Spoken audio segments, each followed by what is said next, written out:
তুমি যেখানেই যাও, যেই জমের দক্ষিণেই যাও না কেন, সেখান থেকে যদি 50 কিলোমিটারও খালি আসতে হয়, তার জন্য কোম্পানি কোনো দায়ী না।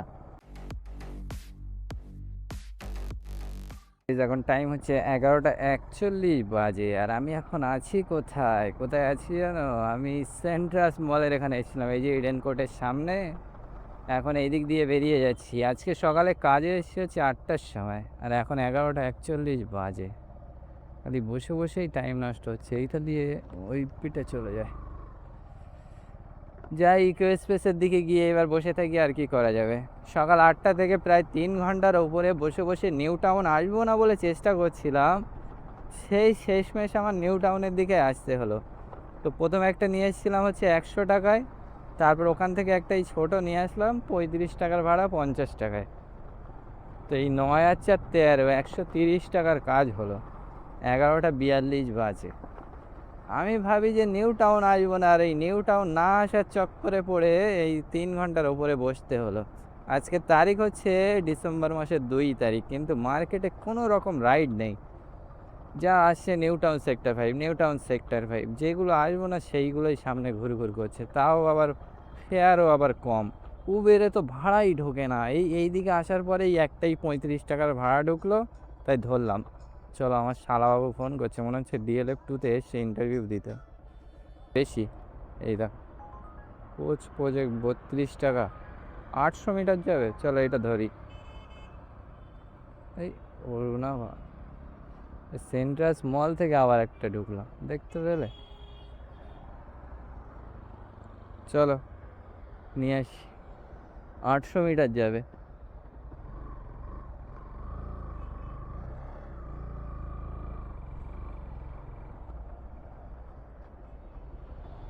চলো শালাবাবু আসুক তারে, আর আমি তারে ছোট ছোট মারতে থাকি। 30 টাকা 800 মিটার।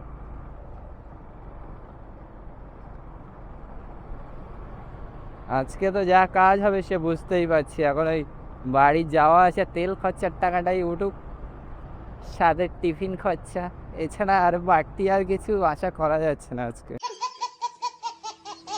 ওই লোক ওই দাদাই বুক করেছে তো। আসুন আসুন আসুন আসুন আসুন, এই দাদাকেই নিয়ে এসছে, আবার এই দাদাই বুক করেছে। এইদিকে আসুন, পিনটা বলেন।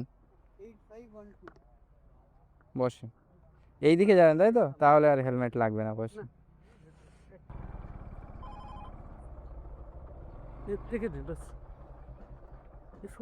ও, এইটা দিয়ে বার হওয়া যাবে তাই তো? ও আচ্ছা আচ্ছা আচ্ছা। চলো, দাদাকে নামিয়ে দিলাম, 600 মিটার ড্রপ করলাম 35 টাকায়। আগেরটা এই দাদাকেই নিয়ে এসেছিলাম বলো তো 50 টাকায়। দেখেন কিছু করার নেই, এখান থেকে ডান দিকে বার হতে বললে।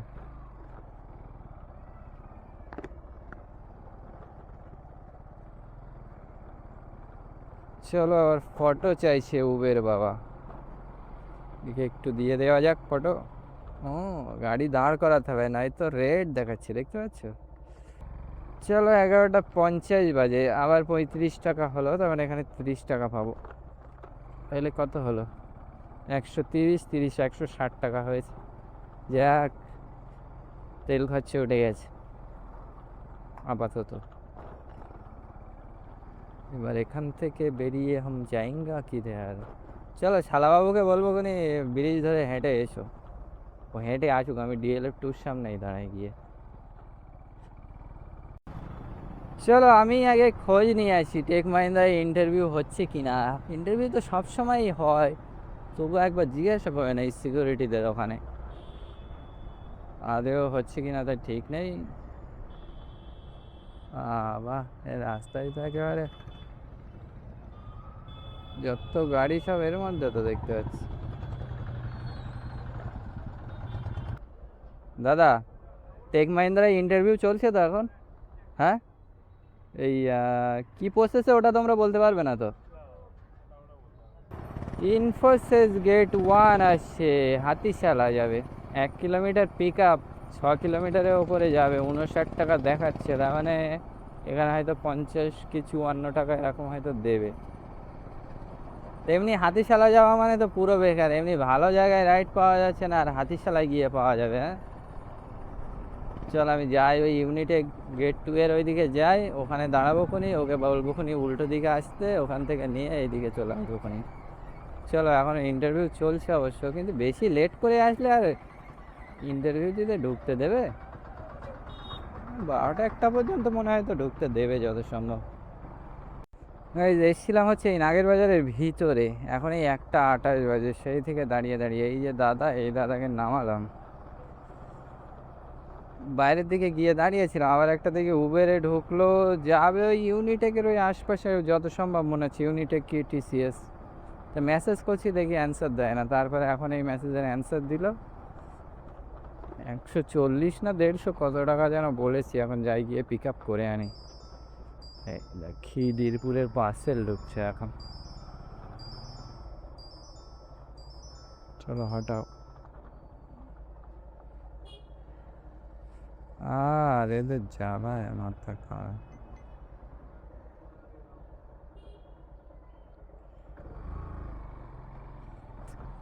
চলো 550 মিটার দূরে আছে, যাই পিক আপ করে আনি। চলো তোমাদের সাথে একটা কথা বলি, আমি আজকে এই একটা কমেন্ট দেখছিলাম যে ওই যে পোর্টারের যে 368 টাকা ভাড়া, যেটা আগের দিন গুমা হাবড়ার ভাড়া ছিল, বলে তোমরা ধরো কেন যদি না যাওয়ার হবে?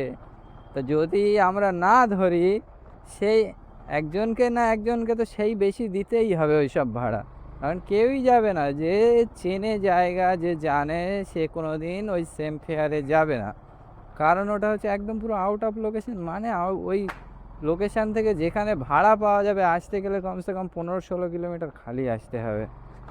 তো এবারে যে পার্সেল পাঠাবে তাকে অবশ্যই ভাবতে হবে, কারণ একটা আউট অফ লোকেশানে পাঠাচ্ছে, তো সেখান থেকে আসার জন্য তো আর যেখানে প্যাসেঞ্জার পাবে না, তার জন্য তো কিছু এক্সট্রা দিতেই হবে প্রথম কথা। আর দ্বিতীয় কথা যে না, আবার যে কমেন্ট করেছে সে বলছিল যে হচ্ছে সেটা কোম্পানিকে বলতে, কিংবা কোম্পানি হচ্ছে আউট অফ লোকেশানের ভাড়া দেয় কেন? কোম্পানি তো আর ভাড়া দেয় না, ওগুলো হচ্ছে কোনো কাস্টমার ভাড়া বুকিং করে, বুকিং করলে তারপরে ওই রাইডটা আসে।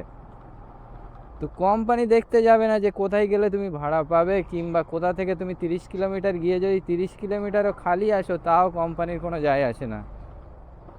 তো যে যাবে তাকেই অ্যাডজাস্ট করতে হবে, তাছাড়া আর কিছু করার নেই। কারণ আমাদের গাড়ি তো আর ওই জলে চলে না যে 30 কিলোমিটার ফাও ফাও চালিয়ে চলে আসবে, 30 কিলোমিটার ড্রপ করে আবার খালি খালি আসবে, এরকম কোনো কানেকশন নেই। যে আপনি উবের থেকে তো, আচ্ছা পিনটা বলেন, যাবেন কোন জায়গাটায় ওটা? ও, পিনটা বলেন। বস,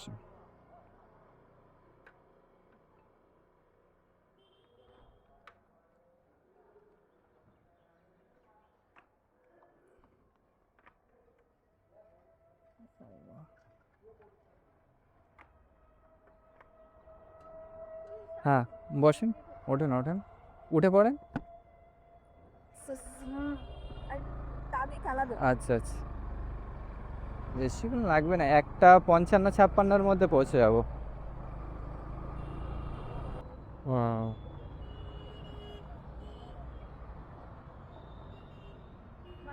হুম, দেখছি।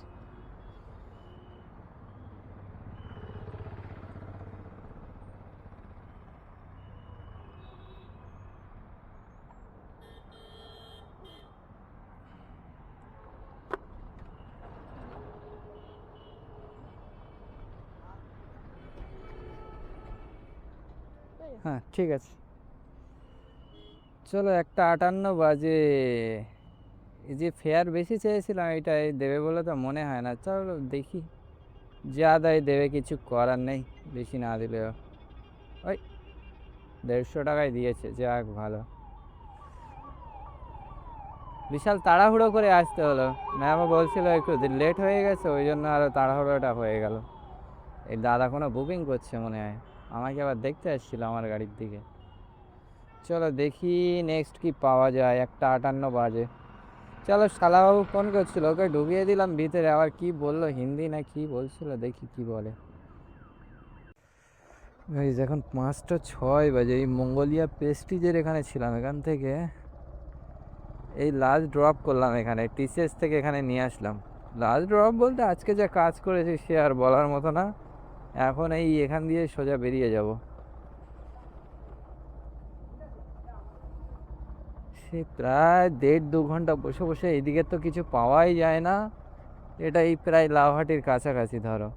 আর এখন দেখি এখান থেকে এই খড়িবাড়ি রোডে ঢুকবো, সামনে দিয়ে একটা রাস্তা আছে, ওইটা দিয়ে হচ্ছে ওই খড়িবাড়ির ওই রাস্তায় ওঠা যাবে।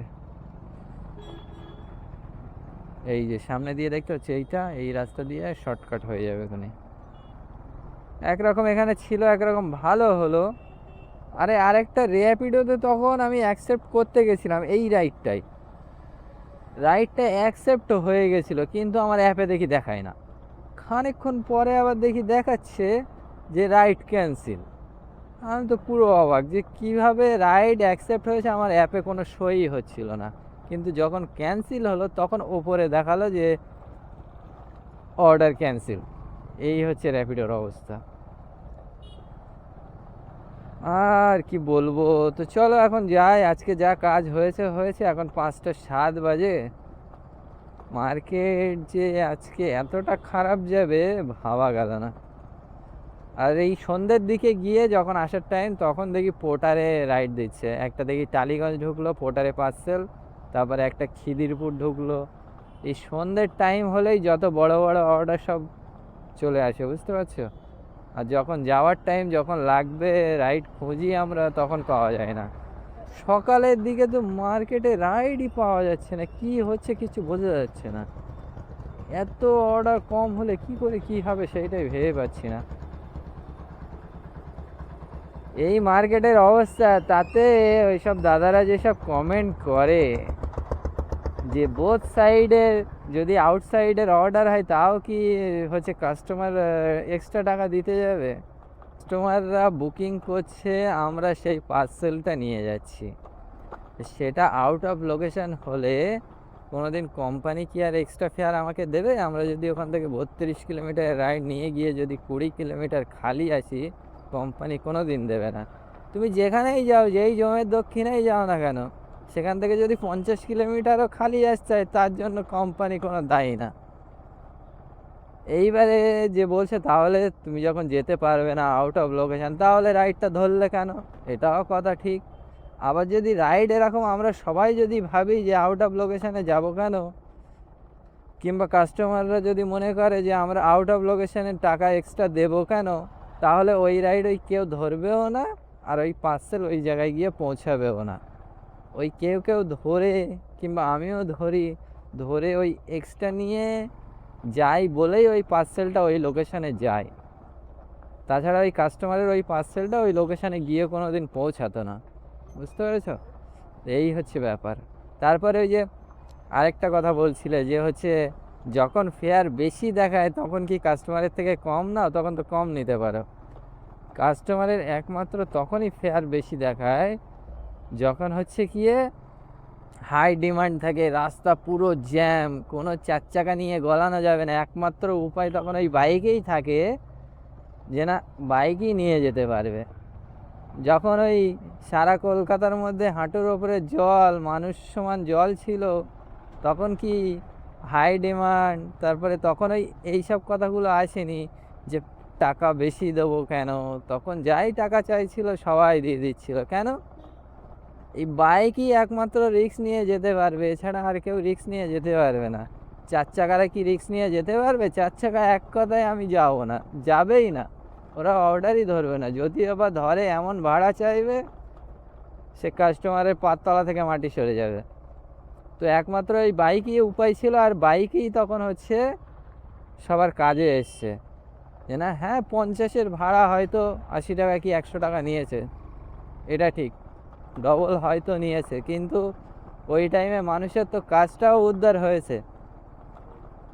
এইদিকে বাসও যেতে পারবে না, 4 চাকাও যেতে পারবে না, তখন ওই একমাত্র উপায় ওই বাইকই নিয়ে যাচ্ছিল। বাইক ছাড়া আর কেউ নিয়ে যেতে পারতো না।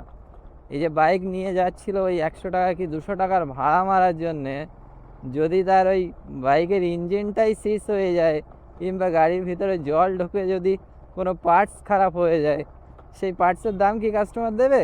দেবে না। তাহলে ওই টাকা যেটা এক্সট্রা নিচ্ছিল, ওই টাকাটাই মেন ভরসা, এছাড়া আর কিছু না। তাহলে রিস্ক তো ওই ড্রাইভারই নিচ্ছিল না, যে বাইক নিয়ে যাবে তারাই তো রিস্ক নিচ্ছে। তাহলে আমরা রিস্ক নিয়ে যাচ্ছি। তো এরকম সব জায়গায় যদি দেখতে যাও যে আমরা বেশি দেবো কেন,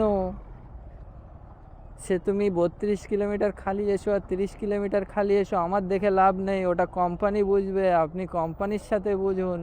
এরকম করতে গেলে ওই আপনাদের ওই 500 যাবে না। সব জায়গায় ওরকম করতে গেলে হয় না যে না আমরাই বা বেশি দেবো কেন। আপনার যদি সমস্যা থাকে আপনারা অ্যাপে গিয়ে বলুন, কাস্টমার কেয়ারে বলুন, অ্যাপকে বলুন, আমাদেরকে বলছেন কেন? আর উবের তো আর নিজে এসে, উবের বলো, র্যাপিডো বলো, ইনড্রাইভ বলো, নিজে তো আর কোম্পানির মালিক এসে তো আর ওই আপনাদেরকে নিয়ে যাবে না, নিয়ে যাবে রাইডাররাই। তো রাইডারদের যদি 10-20 টাকা বেশি দিলে এমন কিছু যায় এসে যাবে না। হ্যাঁ, আপনাদেরও কষ্টের টাকা, আমরাও যেরকম কষ্ট করি আপনাদেরও কষ্টের টাকা, আমরা মানছি। কিন্তু এমন এমন লোকেশান আছে, লোকেশান ওয়াইজ সেই সবগুলো একটু দেখতে হয়। যেরকম কলকাতা হাওড়া স্টেশন, বড় বাজার, কলকাতার মধ্যে গেলে ওই যে জ্যাম ঠেলে ঠেলে যেতে হয়। এমনি একটা খালি রাস্তায় গেলে যে তেল না পড়ে, ওই হচ্ছে মেন জ্যামের মধ্যে গেলে তার থেকে কিন্তু অনেকটাই বেশি তেল পড়ে। সেই সব হিসাব করে 20 টাকা হয়তো এক্সট্রা চাই। 20 টাকা যে এক্সট্রা চাইলে ওই 20 টাকা বাদ দিলে কমিশন ছাড়া 10 টাকা কিলোমিটারের আশেপাশে যায়। হয়তো কোনো সময় 10 টাকা কিলোমিটার করেও পুরো পড়ে না, আবার কোনো সময় হয়তো 11 টাকা 12 টাকাও কিলোমিটার হয়ে যায়। তাই বলে এই না যে আমরা ওই কাস্টমারের গলায় তো ছুরি মেরে নিচ্ছি না, একটু হয়তো সামান্য বেশি নিচ্ছি, এছাড়া আর কিছু না। অনেক কাস্টমার মনে করে একেবারে আমরা বিশাল কিছু করে নিচ্ছি, তাই নাকি? তো যারা কাজ করে একমাত্র তারাই বলতে পারবে যে কাজ করে বিশাল কিছু করছে কি না। চলো, অনেক জ্ঞান দেওয়া দিয়ে হলো, এবার তোমাদের জ্ঞানটাও একটু কমেন্টের মাধ্যমে ঝেড়ে দিও। আর কি বলবো, তো চলো দেখা হবে আবার নেক্সট ভিডিওতে। Tata, bye bye.